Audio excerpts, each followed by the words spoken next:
Welcome to the HIV podcast. Each week we focus on a person, historical event or pop culture moment linked to HIV and explore the story of what actually happened. I'm Sarah. And I'm Jess, and between us we've been working in the field of HIV for 40 years. Our aim is to get as many people as possible HIV educated.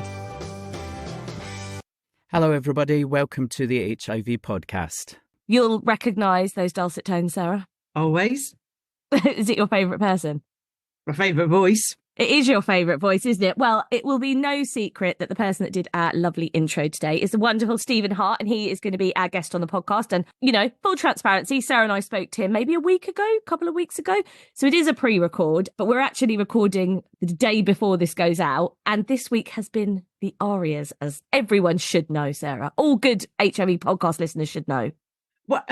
Should they? I feel like I bang on about it enough that if you're listening to any of the episodes, it's you just saying, shut up about the arias. God, yeah, it's over now. We can move on. Oh, that's so sad. What a big achievement. And you're like, oh, it's over now. See you later. Shut up. Move on. Yeah, that's what I'm like, isn't it? It's like, done that. Moving on. Next new exciting thing. Well, we should let people know. So we didn't win our category, because we should give them an update. Probably sounds like we're saying that we've won, so we're moving on. So we didn't win our category. And I know it sounds really so cliche, isn't it? To say, oh, we feel like winners. But I really do. Like, it was a huge category. It's a small team of us all at TVPS that work on it. And we so appreciate that everyone helps out and mucks in and does bits on it. It's amazing. And I think just to be recognised in a category. I mean, this is like your acceptance speech, isn't it? Jesus That's what Christ. you would have said if we'd won. I just pushed you out the way and run up the stairs. No, that would not have been difficult to do. I would like to say that in all the photos, I do look very insanely relaxed. And the reason for that is that I'd done something to my back and was on a lot of painkillers. Do you know what? I'm not going to lie. It was so delightful. You were wonderful. We were in the taxi and the taxi had one of those big like panoramic roofs and she was like, oh, look at the sky. I was like, honestly, you floated. I feel like you floated around that whole evening and just had a lovely time, didn't you? I really did. Yeah. I was, very smiley. I smiled at a famous comedian and they smiled back at me. Oh, we saw lots of famous people, didn't we? That was a bit surreal. Oh, Sarah and I was spending the whole time turning around going, there's Craig Charles, there's Lauren Levin, there's Jeremy Vine. Oh my God, sitting almost next to us, Nish Kumar. That was a bit weird. Amazing.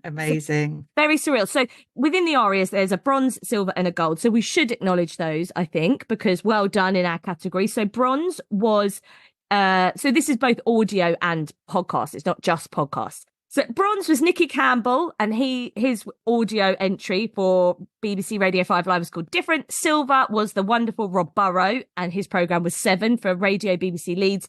And gold was Stoma Swimmer for BBC Radio Newcastle. So well done to all of them. And well done to us for getting nominated. Yes. Sing with the stars. Well, I feel like that's what you were like. I'm here. This is where I should be. I've arrived. Oh, they're definitely my people. Absolutely. Oh, and if you didn't check out Sarah's T-shirt, I'll put another picture up of it. She wore such a fantastic T-shirt that she'd had made that said End HIV Stigma. And I wore a glittery ribbon that I had made myself. That looked like a strawberry shoelace. I loved it, but I was like, Sarah's come in this like glitzy T-shirt and I've got like a DIY like glue gun red ribbon on. I enjoyed on the train when you said, I've made one of these for you. Sarah's and face. I just went, anyway. I knew. So I thought, I'm not going to push this because the rejection's too much for me. So I was just like, it's okay. I don't want to ruin your suit. It's quite heavy. So I've got a spare one. If anyone wants it, I've got a spare one, guys. So, let me know. Post it out to you if you're in the UK. I don't have money to send it overseas. But what I will say, because obviously, let's just get on with Stephen Hart in a minute, because, we can't just bang on about the arias as much as I'd love to. I wanted to read out something quickly.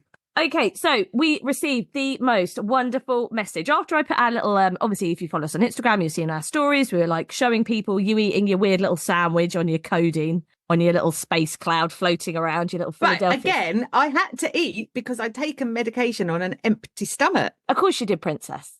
When you're sitting in the pub going, it's like floating on a cloud, this stool, you're in trouble. I know, and she sat there, snaffling this little Philadelphia sandwich from like a blue sad little sandwich. Yeah, in front of Marvin Humes. Brilliant. She was like, it's Marvin Humes right there. He's drinking a Guinness. Well, it was brilliant and surreal. But anyway, so we had put out, obviously, lots of images and stuff. And after we had, put out and said, we haven't won, but we'll update yesterday. We received the most lovely, lovely message from the wonderful Charlotte Leach, actually. And are you ready for this? Because Sarah actually hasn't heard this yet. I am ready to be leached. Oh, she's so... That's amazing. That let's get leached. So she said, "You've done the most amazing work for the HIV community. Truly, I have learnt so much from you. The podcast has helped me to spread the U=U message, challenge my own assumptions, in brackets, which is an uncomfortable thing to do, but we all need to be brave enough to do this, close brackets, and to care for my patients at work with even more compassion and understanding. Even though I don't work in HIV medicine, I've told many other healthcare professionals about U=U. When I've met patients who live with HIV, I've listened, tried to be supportive and asked what they need from me as a non-HIV specialist. I've sat and talked with patients who use recreational drugs and listened as they've told me how their friends or partners died from AIDS in the 90s. It has been a privilege to be trusted with these stories and to remember the many, many people who died.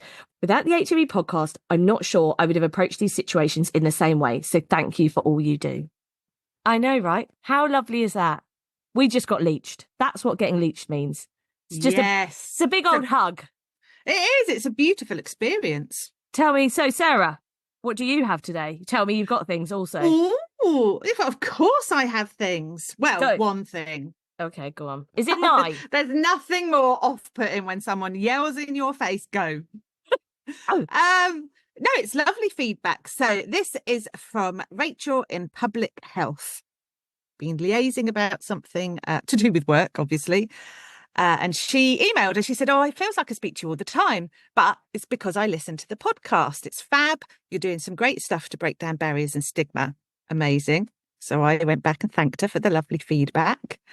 And then she said, even in our area of work within public health, I listen because I learn a lot. And of course, nothing better than hearing your guests talk about their own experience is very important. Thank you, Rachel. Thanks for listening. We've been leached and we've been Racheled. I love it. If you've been leached, it's a warming, positive experience. Isn't it? To be Racheled is also a very warming, positive experience. What is it to be Jessed, do you think? Just a slap in the face? A tickle on the chin? A tickle under the chin? I don't think we've got enough time to discuss that now. Oh, because you've got so many loving words. Right, we should probably get on with Stephen Hart before you say anything else. I'm going to cut you off. Okay, this week's guest has the best voice in the world. That is a statement. That is a statement, isn't it? I stand by it. It stands up. And everyone will find out in a minute why. We are speaking to the very talented Stephen Hart. Hello. Oh, thank you very much. That's a great intro. You see, everyone's best voice, isn't it? It definitely is. So, Stephen, look, we featured you in your own episode last year, might even have been the year before. And we talked about how your diagnosis led to you writing a play, your one-man show, Shadowed Dreamer, which ran in New York for 9 months. And we wanted you to come on as a guest because exciting news about Shadowed Dreamer. What have you got to share with us? Yeah, so Shadowed Dreamer is coming back. And it still seems really weird to say that. It's been 14 years and I thought it had done everything that it was meant to do. But just in the last couple of years of doing public speaking and talking and telling my story in a more compressed version, you know, I obviously mentioned Shadowed Dreamer and people just keep saying, we would love to see it here in the UK. And it's quite funny as well, because I think I didn't do it here in the UK. And a lot of that was to do with stigma, my own stigma, you know, the stigma that I had in my, for how I'd become positive, the fact that I was positive and the shame and stigma that, you know, I was carrying with me. So I felt fine doing it on the other side of the world, but doing it here was kind of scary for me. So now, 14 years later, obviously I'm in a very different place and it seems right to do a tour in the UK and just share my story with people that some people that know me and others that don't, but just, you know, just to be able to share it here seems like the right thing. Yeah, it's time, isn't it? I think we were some of those people that were calling for it to come back and also demanding tickets, if you remember. Yes, I do. Very well, Jess. Yeah. I bet. No, we're so happy that you're bringing it over here. Yeah, it's crazy. It takes a lot of planning and figuring things out, and which I'm going through at the moment. The funding side of it is just it's a whole thing that I have never done before. So that's I'm learning every day. Yeah, the fact that the thought that it's going to be here in hopefully August time kicking off, and people definitely are keen to see it. So yeah, I'm just like, okay, this is happening then. Oh my gosh, is it going to be in exactly the same format as in New York, or is it New York plus the 14 years that followed? So that's really interesting, because when they say it's not broken, don't fix it. Yep. Ain't broken, don't fix it. So there's an element of that going through my mind, but also the way that I ended the show, the last 10 minutes of the show, when I did it 14 years ago, I'm going to tidy that bit up just to make it not include the last 14 years, but just to kind of sum it up in a different way than I would have done then. So yeah, and to take into consideration who I am, where I am, compared to where I was when I did it 14 years ago. And it's unique because it's about you. Yeah. There's not going to be anything like this anywhere else. Yeah, exactly. It's my story, and I still find it strange that anybody wants to hear my story, because in the environment that I grew up in, there was a lot of abuse, and there was a lot of, just mentally I was told that nobody is interested and nobody wants to know about you, about me, So for many years, it still sticks in my head. I'm like, but then again, I know so many other people who've told their story, and I know how important their stories are. So I try to take that on board and go, okay, so maybe somebody could look at my story in the same way. Oh, absolutely. And I think what you said earlier about reaching other people, like new audiences as well, I think that will be fantastic to reach even more people, to get them a bit more HIV educated. Maybe just theatre goers that are just like seen this, this new play that's on, will go have a little watch. So it's such a clever medium of getting more of that HIV message out there, And it's so many messages as well, Jess. It's the HIV message is there, definitely. But also, there is the story of, coming from very little and being told that you're nothing and that you'll never succeed and you'll never get anywhere, to get into the West End and getting to play my dream part in the West End. So it's a real mix of different things. Yeah, and I think that's why so many people can connect with it, because even if they can't connect with everything, they go, oh, I understand that, or I understand that, and I've been through that, so that's where the connection comes in. Yeah, absolutely. Oh, I can't wait. I literally cannot wait. But it's not just acting, is it? Are we allowed to talk about singing? Yes, you can talk about singing. So sorry, Gracie has... Oh, is this Gracie? Sarah, is your Gracie there as well? It's my Grace. Oh, look how... Oh, she's so cute. Oh, she is lovely. Just to let everyone know, Stephen's cat's joined us. Don't worry, podcast listeners are well used to having all our pets involved, as you know. So I'm glad we've got yours involved too. Do you know what? It's nice to see a cat that actually just looks in the camera, instead of a cat who either walks up and down or tries to back their bum into the camera like mine does. Yeah. So well done. She kind of nudges the corner of the computer. So if you see it shaking a little bit, that's her just making herself known that she's here. Oh, but it has always been...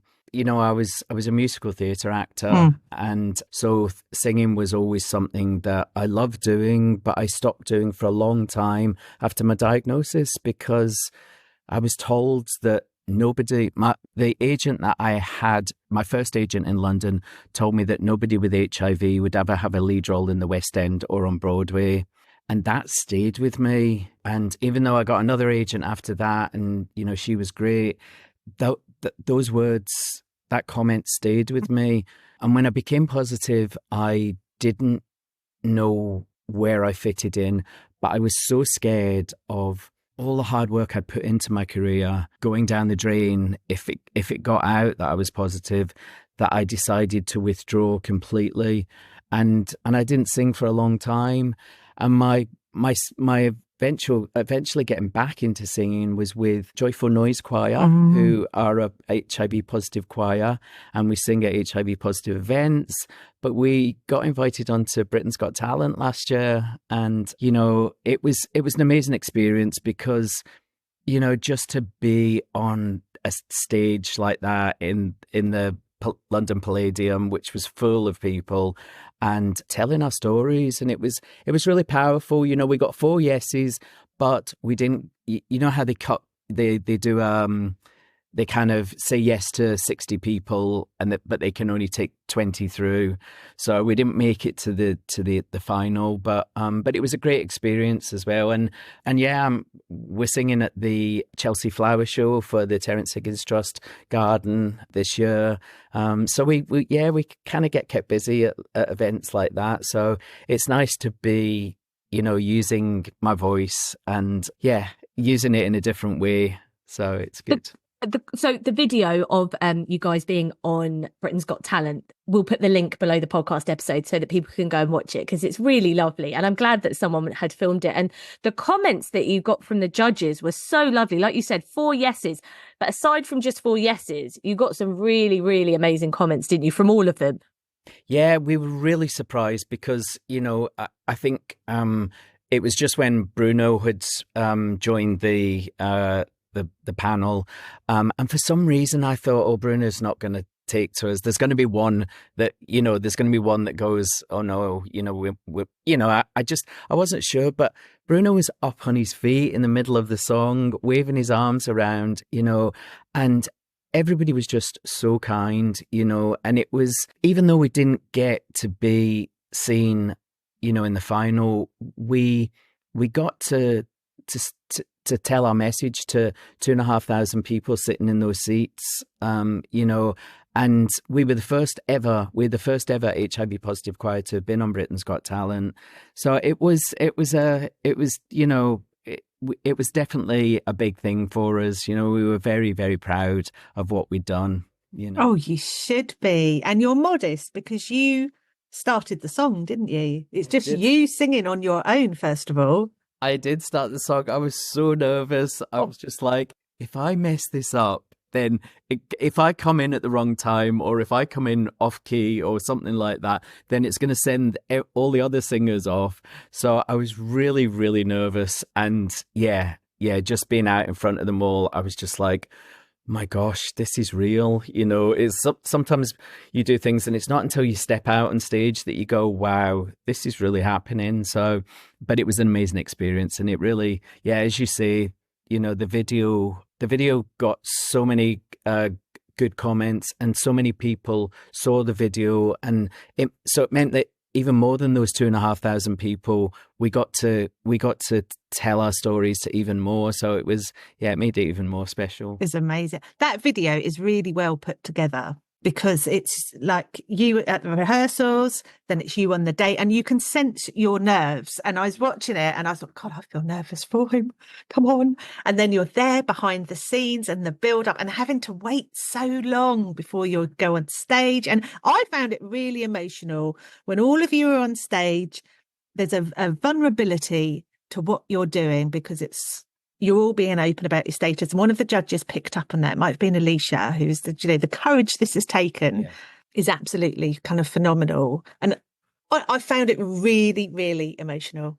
I welled up a little bit when I was watching it. It really was moving. I wish just makes you proud, doesn't it, Jess? Makes you proud to be part of that HIV community, that they're going up there and they're singing and they're putting themselves out there kind of front and center. And I just thought, God, I feel so proud. Absolutely. I hope you guys maybe think about videoing the Chelsea Flower Show. Yes, yeah. Well, that's going to be the press are coming, so that's going to be all over the news. So that's really good as well. People need to see this all around the world. Do you know what I mean? Like Sarah's saying, it's feeling a part of this bigger community is so important.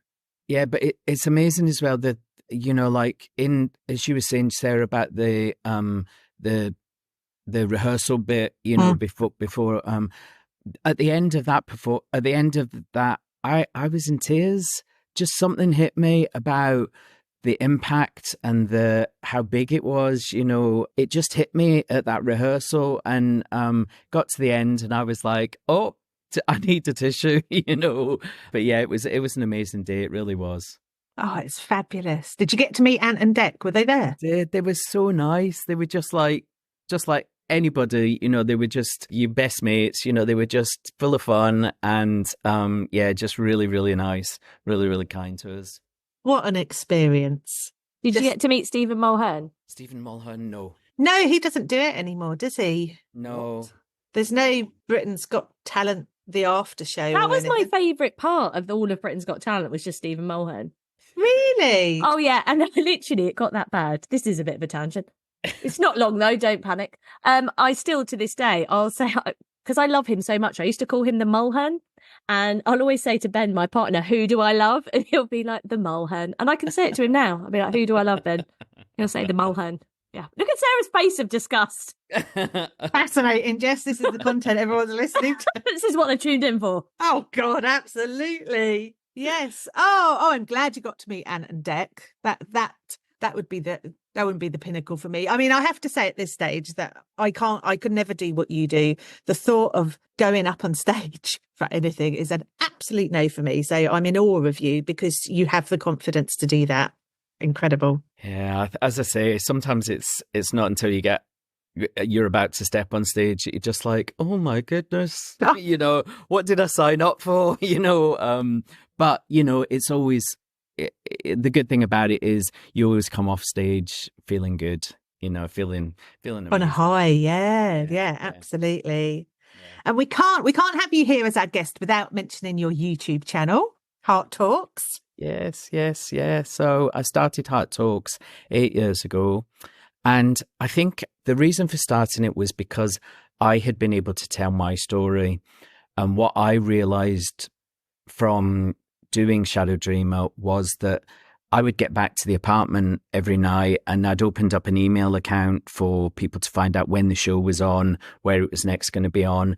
And there was always these stories. I just got home and, back to the apartment I was living in, and just people had gone home and just sat down in front of their computers and just written their stories for me. And it made me realize that, a lot of people said, I've never told anybody my story. And I said, well, you've told me now, so somebody knows. So in a way, that's what Hart Talks was, going to be about, was to be able to give people a space to tell their stories. And I've had some amazing guests on, some guests that have educated and informed me massively, but it also has Nights Out of the Theatre. It also has my theatre friends in it. It also has Pride, just all those different things that make up who I am, because there's so much more to me than HIV. I was listening to Ollie's podcast and listening to him saying that, he is Ollie, but he is so much more, and it's, and I feel the same. I feel, HIV is part of me, and I tell my story with it. But yeah, it's about giving other people a space to tell their stories. And that's why I started the channel. Yeah. And to come along with you as you go through all these different experiences. I think it's really inclusive.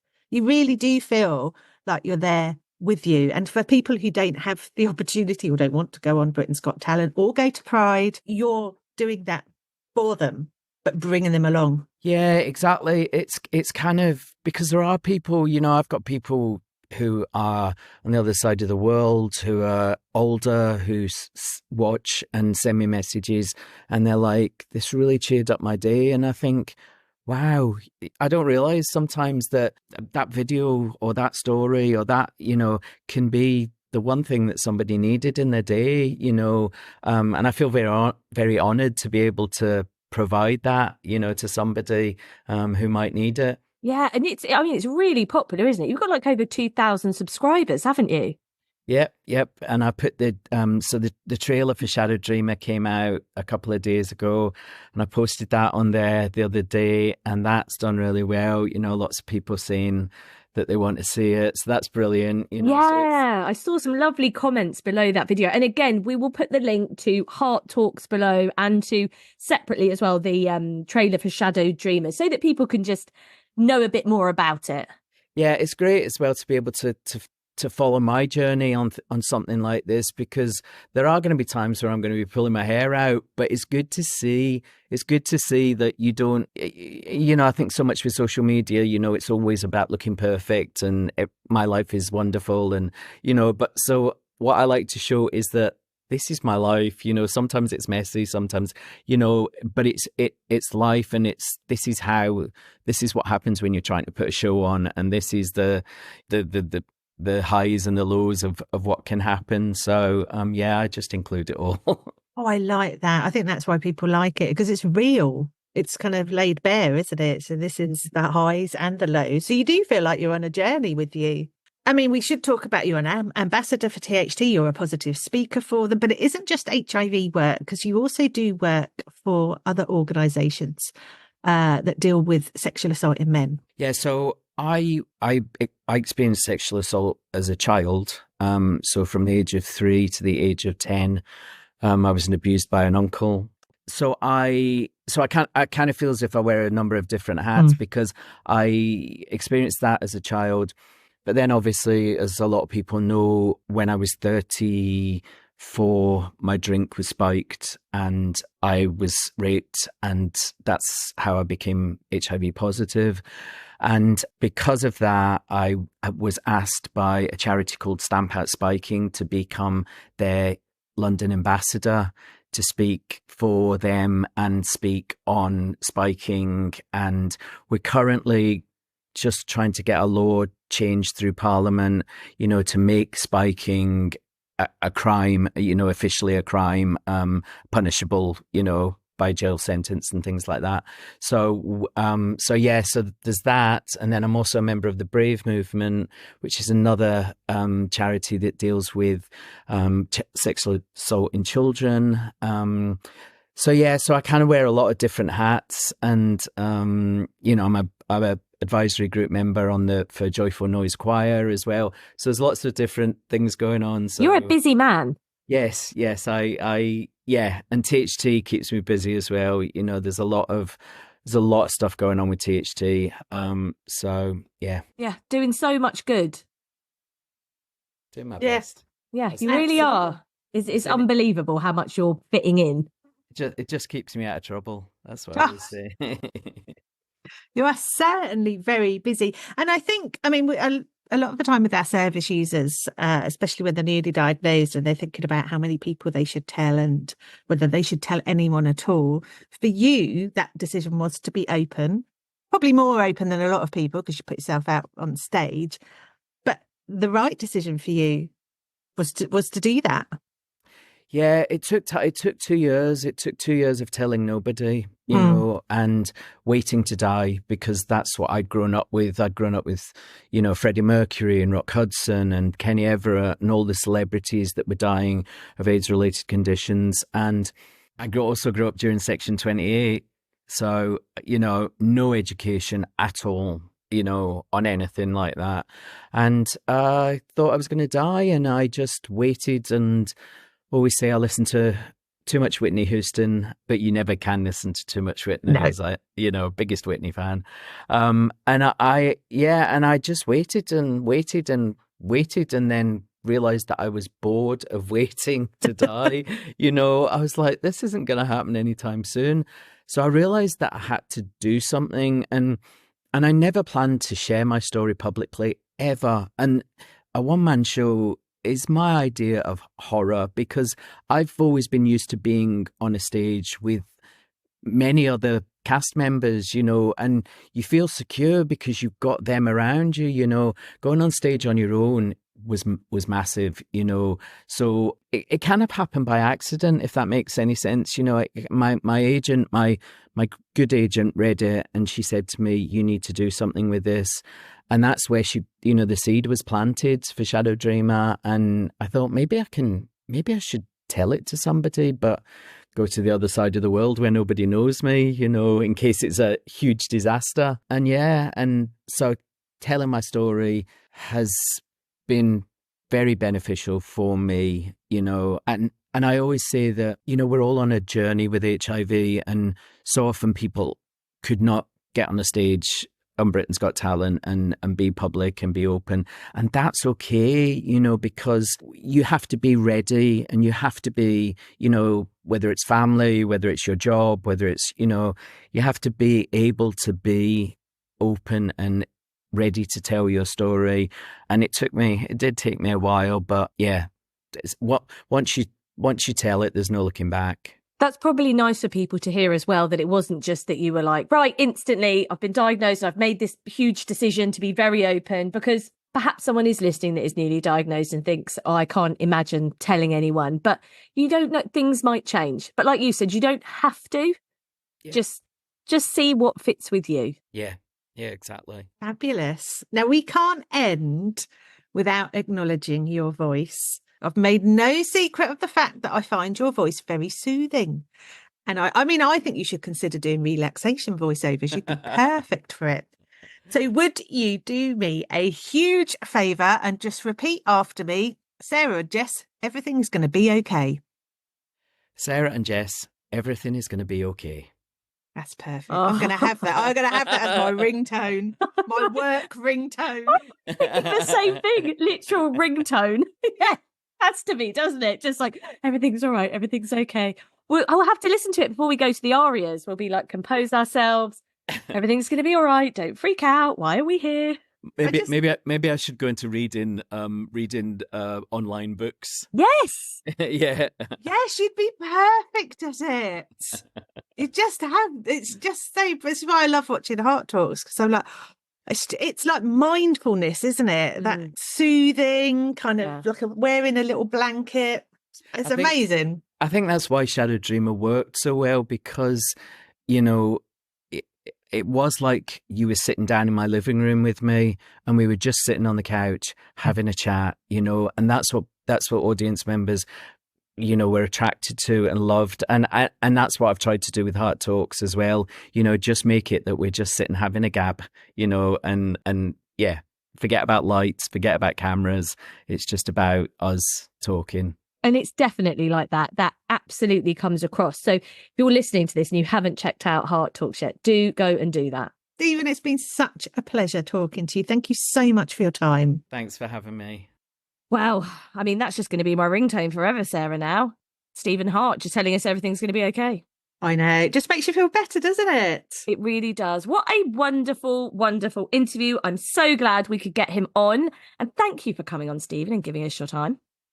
Absolutely. It was a pleasure to talk with you. A pleasure and a privilege. Yes. I can't add to that. I can't think of anything else. Any other accolade. I just keep shouting at you today. I think yes, you I'm do. So excited from the arias. This is very assertive, Jess, isn't it? Yeah. What it is. It's just yelling, Jess.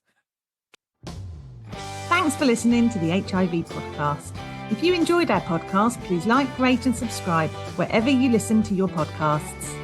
You can now also follow us on Instagram and TikTok at the HIV Podcast for behind the scenes insights and video. The HIV Podcast is produced by Thames Valley Positive Support.